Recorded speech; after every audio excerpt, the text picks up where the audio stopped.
I hadn't meant to kill my sister. It had been a joke. In life, she never used to listen to me anyway, though as her older brother, I felt I had the authority. But after she died, and in my childish misery and guilt, I had invited her to come back home. Well, she did. There were only two of us. Our parents thought we were everything they'd wanted in a family, a boy and a girl. She came out a bit shyer than they wanted, quiet and a bit odd, at least to me at that age. But we were perfect side by side in family portraits. Now there's only one of us. We don't take family portraits anymore. It started when I found the key to her room. Our bedrooms were across the hall from each other on the second floor of the house. The doors had old-fashioned doorknobs that locked with a key, which we didn't have and which I'd never seen before. Then one day, I found a ring of unmarked keys in a junk drawer in the foyer of the house. I went around trying them and everything until I'd matched every key to a door in the house, including our bedrooms. Nearly every key on the ring had a spare, but not all. The key to my sister's room was one of them that only had one master key. That was when I'd gotten the idea. I pocketed the key to her room and left the rest in the drawer where I'd found them. I waited for the perfect opportunity that evening when she was in the living room with my parents staring at the TV, as she always did after dinner. I went upstairs on pretense to use the bathroom and quietly locked her bedroom door from the outside. Back downstairs, I acted innocent as we watched TV together. I loitered until my sister yawned and kissed our parents goodnight and went upstairs. I waited on the couch, grinning with suspense. It was a good long moment before we heard her shriek. Then the sound of wood banging. She streaked downstairs in tears, asking for help with her door. Father went up with her to see what was the matter. They both came downstairs again, her still in tears and he in confusion. "It's locked," he said. Mother got up and retrieved the keys from the side table in the hall. All three of them went upstairs. I waited until they were gone to fall over myself laughing, pretending to find something funny on TV. By the time I got sleepy and went upstairs, they were still in a huddle trying and retrying every key. Of course, none of them fit. Mother suggested she sleep in my room until they can call a locksmith in the morning. I was annoyed at this and produced the key from my pocket, too tired to care about the trouble I'd get into. "It was a joke," I said in my defense. After we'd gotten her door unlocked, Mother made me return the key to the drawer, saying the first chance she got, she'd get a duplicate to avoid this situation again. Naturally, she'd forgotten. That weekend, when our parents were out on an errand, leaving us alone at home, I'd gotten bored and done it again. My sister knew immediately who had done it. It was a Saturday morning, and it was the last time I would see her alive. She flew into the kitchen, chasing me, demanding I open the door. I pretended to have swallowed the key, but this time she was in hysterics and fled the house in tears, as if she could run all the way to Mommy and Daddy in town. This wasn't the first time she'd done that. She always came right back home before she got to the end of the street. I waited for her to give up and return, but as 1 hour turned to 2, and then 3, I began to worry. I waited by the chair closest to the front door, and then the window. At some point, I'd gone out and walked around our yard and then the neighborhood, but saw no sign of her. I came home with my heart in my throat. I decided to keep waiting instead of call my parents from the kitchen phone. 10 minutes later, I told myself, then I would. My sister had run out into the road and got hit by a car. Our parents had just turned the corner on their way home when they saw the ring of people and flashing lights. She'd been found on the road 2 blocks away from home. When the ambulance took her away, the sirens were silent. There was no rush. She was dead. My parents had come home to find whether I was dead too, and I think at that point they wished I was. The first chance I got, I left them crying and hugging each other in the living room. I went upstairs to her room and unlocked the door, and then just stood there staring at her empty bedroom. Her ballerina music box threw a weird shadow on the pillowcase from the moonlight outside her window. I carried the key in my pocket during her funeral. My parents barely looked at me, and I wouldn't blame them. They had hardly spoken to me in the days since her death, except in harsh little commands to hurry up, get dressed, fix your tie, get in the car. I behaved like the perfect son they'd always wanted, but that did nothing to warm them up to me. Because of their avoidance of me, I managed to find myself alone at some point in the cemetery, looking into the open casket of my dead sister, cold and pale and dressed up in her ballerina costume. I felt the key burning in my pocket where I kept my hands pocketed and clenched. I brought out the key and went to pat her cold marble hands as if to say goodbye. "I'm sorry." As I did, I tucked the key under her fingers, folded together over her chest. "Please come home," I whispered. I didn't cry then, or after. Mother kept making her promises. She was too grieved to go through my sister's room and put things in order after the funeral. She promised to do it someday, just not now. Not now. She only went as far as to stand in the open doorway and glance in, the way I'd done the night my sister had died, but invariably Mother would break down into tears and leave, closing the door behind her. Sometimes she stood there until Father took her away. I didn't dare go near her. She repeated this pitiful ritual almost every day, and then every week. She stopped after a couple months of this. Things edged into a semblance of normalcy. My parents softened up towards me just enough to allow me to have friends over. I needed someone to talk to. My friend Keith came over after school one day, and I told him about how, the previous night, I'd woken in bed hearing the faint sound of my sister's ballerina music box playing in her room across the hall. It stopped as soon as I'd fully opened my eyes and sat up. I decided it was a dream, but the melody would not leave my mind all day at school. I hummed the tune for Keith, who had the insane idea that he knew the composer of the song. We fell into debate about it, and to refresh his memory of the song and prove my point, we went up to her room to retrieve the music box. The door was locked. We peered into the keyhole and found that it was too dark for that time of day. Then I realized why. There was a key blocking the hole. It had been locked from the inside. Keith saw no significance to this, since I'd been too dumbstruck to say anything else to him. I'd been in no mood to entertain him after that, so he went home. I stayed downstairs in the living room, staring wide-eyed at the TV without watching it, waiting for my parents to come home. I could hardly restrain from calling my mother to hurry home from the grocery store or my father from work. But when they did finally get home, I found I could hardly mention anything to them. I stayed quiet all throughout dinner until it was time for me to go upstairs to bed. I didn't want to go, but I didn't want to upset my parents further. I stopped outside my door and glanced at hers across the hall. Silent. I didn't dare try the knob. It was a Saturday the next day, and I was off school, but I was woken early by my mother battering the door to my room. I'd gotten my own key from the drawer and locked my door the previous night, something I rarely did before then. When she'd gotten in, she demanded that I unlock my sister's door that instant, that I had no right. I interrupted and told her I had nothing to do with the door this time. Lies! She shrieked. You and your friend were fooling around in the house yesterday when I was not here! I told her that that was true, but we never did a thing to my sister's door, and that was the truth. She wouldn't believe me when I said I didn't have the key. I was forced to tell her that I left it in my sister's coffin. She'd gone silent after that. Not because of the implications of what this meant, but because she was transported back to the funeral in her mind. Her eyes filled up, but the tears would not fall. I couldn't bring myself to tell her that I thought the key was in the house now, on the other side of the door. All she was thinking about, now that she shook herself into reality, was that we couldn't duplicate a key we didn't have. What's more, she decided that the door wasn't locked but merely jammed by humidity or something else. Apt punishment for her not having opened the door for a while. She decided we would have to call a locksmith that very day. Once she flew this idea by my father, however, he would have none of it. He left his breakfast half-eaten at the kitchen table and roared out of the garage to retrieve his toolkit and roared back in and straight up the stairs, followed by my mother, rolling her eyes behind his back as he spewed forth his wounded pride. Gingerly, I hung back in the hall as my parents began to play locksmith at my sister's door.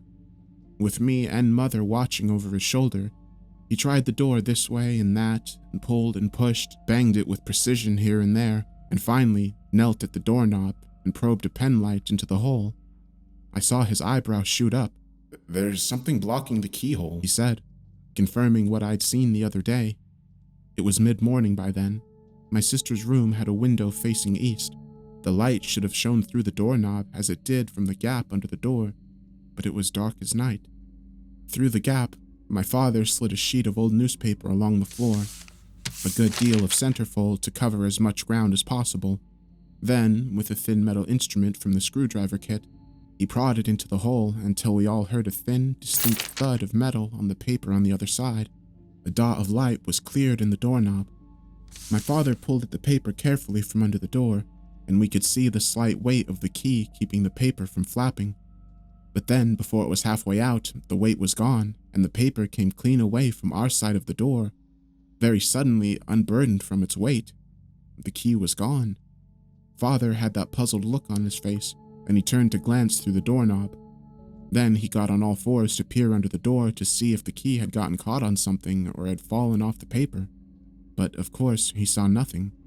No movement of shadow across the light, no telltale form of a key on the floor for any distance. I knew what had happened. Of course, it had been plucked out from under our very noses. Mother asked Father if he was quite finished playing locksmith so that we could call a professional. He wasn't quite ready to give in. As they continued to bicker, I left them and went downstairs, out the back door. I circled around the yard to look at my sister's window from the outside. They had picked her room very carefully. Not only had she gotten the best view, but the window was mostly secure from any break-ins from the outside. You couldn't get to its ledge from the roof or any outdoor piping. There were no tree branches close enough for a foothold. This side of the house was smooth and unscalable. As I stared up at her open shutters and drawn curtains, the way they had been the last day of her life, I saw that the window panes were intact. Nobody had gotten in from there.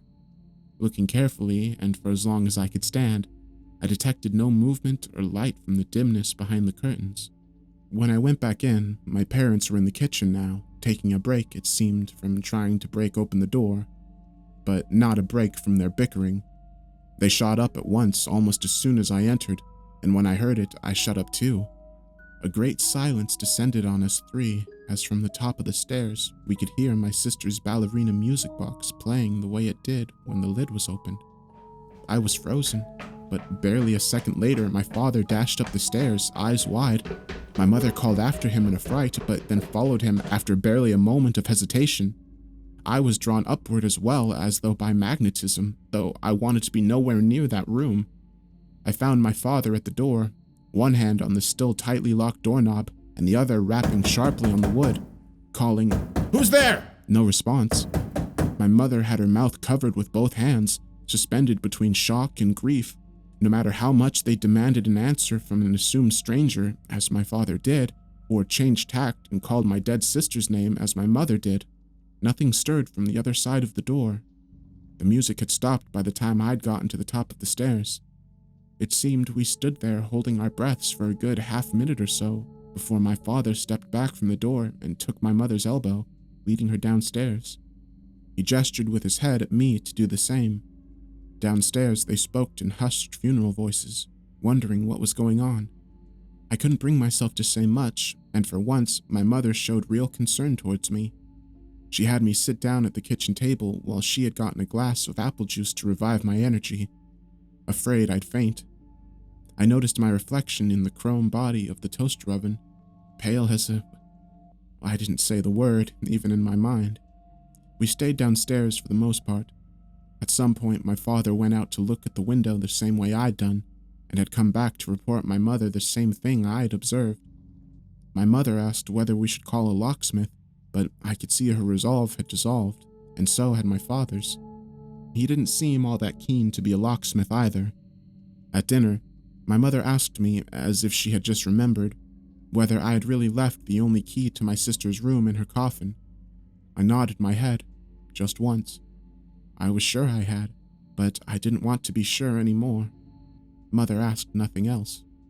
Father wondered if calling a priest would be more appropriate, and my mother gave him a dirty look. Everyone knew that priests always failed in the movies, and besides, neither of my parents were believers. Not in God, not in ghosts, not in anything. I wasn't even sure if they believed in me when I said the key was buried with my sister. But the lack of belief kept us all suspended in a swirling and torturous meaninglessness, where the only meaning that now presented itself was a dangerous one.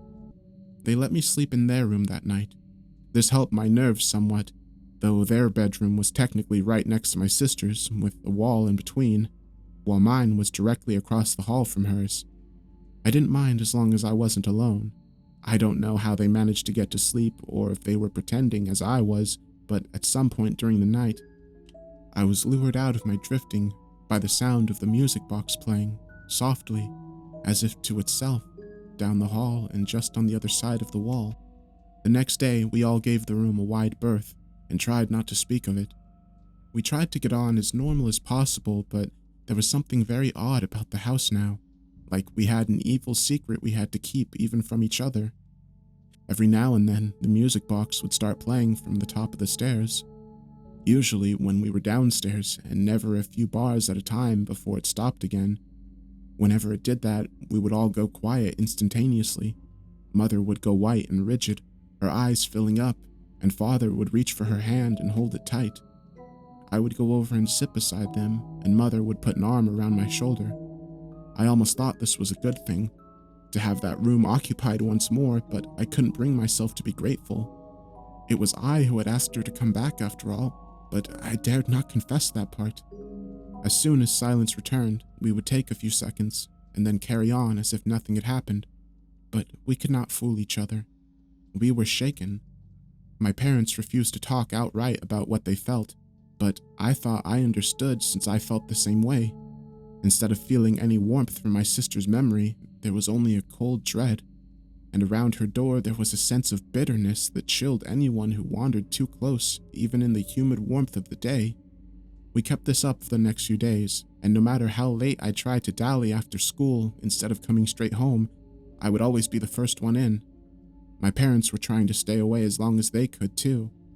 But by the second week of this, my mother decided what it was they had to call a real estate agent. We were going to sell the house and move out. But things had to get worse first. I'd found myself in my pent-up distress mentioning something about the door to my friends at school, and Keith invited himself home with me to check it out. I knew my parents would be away from home, and I didn't want to go back alone, so I agreed. I hung back a few steps when Keith climbed the stairs to the bedroom. He walked right up to my sister's door as if he hadn't felt the miasma that, at least to my parents and I, had grown stronger every day. Keith tried the door, as I knew he would, and found it locked, as I knew he would. Then he bent at the waist and peered through the keyhole, his other eyes squeezed shut for focus, his whole body shuffling him side to side a few inches at a time to get a better look. I stood across the hall, shifting uneasily from foot to foot. Then I heard the reassuring sound of the front door opening and my mother coming in, calling my name. Before I could answer her, though, Keith jolted back from the door, gagging and clutching at his throat. His face was pale and strangled, his eyes wide and unseeing. He couldn't scream, but I screamed for him, and my mother was upstairs in an instant, just in time to see Keith collapse on the floor, writhing and twitching. As my mother rushed to tend to him, I threw a glance at the doorknob. Nothing but a point of light and utter silence. We had taken Keith to the ER, left him there with his family, and gotten back in time to tell my father what had happened. Keith had swallowed his tongue and would have choked himself to death if my mother hadn't acted so quickly. The overseeing physician had assumed it had been some sort of accident caused by surprise or an unpleasant posture. Something. I hadn't really been listening. My mind was torturing itself, trying to imagine what he must have seen that made his body recoil so violently as to strangle itself. I wanted to ask Keith myself, desperately, but his parents wouldn't let me near him anymore. Meanwhile, my parents were throwing themselves into the search for a new place to live. We knew now that we were in a dangerous situation. Over the next few weeks, we had terrible luck selling the house. The agents we got kept asking about the room and why we wouldn't unlock it, and the few people who showed up to the open house had a bad feeling about that room. They assumed we had something to hide, and they were right. No matter how beautifully we had presented the rest of the house, that room poisoned the atmosphere, even though from a photograph of the second floor, you couldn't tell there was anything off about it at all. The house was listed as a 3-bedroom space, and people expected 3 bedrooms. My father thought we should just promise to get the door fixed before they moved in, and then just let them do what they would with whatever they found behind it, but my mother argued with him over the ethics of it all. By this point, my parents were willing to just abandon the house and leave it to some in-laws they were not fond of. They had planned to move into what was supposedly a summer home, but with the idea that we would settle there. It was smaller, less comfortable, and farther from my school and father's workplace, but it didn't matter by then. We only had one goal between us: get out. The music box had started to drive us half mad at night. Sometime during the last week, the music box had broken, and the tiny mechanism began to play just one note over and over again. One key over and over. And then it went quiet again so suddenly that the silence was just as loud as anything before or after. To call it music was to call whatever was on the other side of that door my sister. It might have been music at some point, but now it was a mere sliver of what it had been in life. Now it was a hideously shrunken fragment of the whole, distorted and sharpened so it was no longer recognizable as part of the original. It was getting louder and louder, and it appeared to be moving along the walls. My parents' bed, which I still slept in with them, was positioned so that our feet were pointing at the wall that divided the master bedroom from my sister's. That used to comfort me somewhat, knowing that this was the farthest we could get from it, from, well, her. But it had gotten so that it seemed the music was seeping into the walls like a pipe had burst and bled into the paper. The paint on the wall seemed to shift in my mind's eye in the half-light. We were all unable to fall asleep until dawn, and our daylight lives were thrown out of rhythm. We stumbled home exhausted and stayed on guard all day, hearing that one key play on and off throughout the afternoon and evening, and then we stayed up all night to repeat again the next day. We were fairly at the end of our rope. My mother insisted we move within the next week, and drove us like slaves to finish packing while she saw to the logistics of getting boxes and furniture shipped off. We were even more strung out and exhausted by then, and thanks to that, I must have drifted off last night before we were to move, right there on the bare mattress in the master bedroom with nearly all of its contents in cardboard boxes. I woke up to hear the music over my head and right beside my ear. I snatched myself away immediately and saw that my parents had done the same. The music, that one demonic key, was throbbing louder than usual throughout the walls opposite my sister's bedroom, where our headboard was. The broken note played again and again, traveling and swelling and surrounding us. Even today, that one key played in isolation on a piano can trigger a horrible case of nerves in me. An F sharp, I think it was. My parents were up in an instant, scrambling to get dressed and yelling at me to get moving as I sat there frozen. They had to yell because the music was so loud now that it was impossible the neighbors would remain undisturbed by it. The moving company we hired was scheduled to come by and help us the next morning, but we had to get out right now, at 2:30 in the morning. My father said we would return later to help the movers if they showed up, but for now we were going to a nearby motel with nothing but an overnight bag hastily thrown together. We rushed out and piled into the car, noting as we left that the music had been thrumming throughout the house, even downstairs, but it could not follow us out the front door. As soon as I cleared the doorway, the air came easier to my lungs. I hadn't known that we had literally been suffocating in that house all along. From the yard, and then the garage, pulling out from our doorway, our house was silent as anything should be at 3 in the morning. While my father backed the car down the driveway, my mother nervously scolded him all the way to watch the mailbox, and I twisted around in my seat to look back at the house one more time. We were pulling down east, and I had a clear view of my sister's window from the back of the car. The shutters were still open, and there was no light from the depths of the room, which I could clearly see, now that the curtains were thrown open, and standing there in the gap of the curtains, I saw a pale ballerina at the window, watching us go.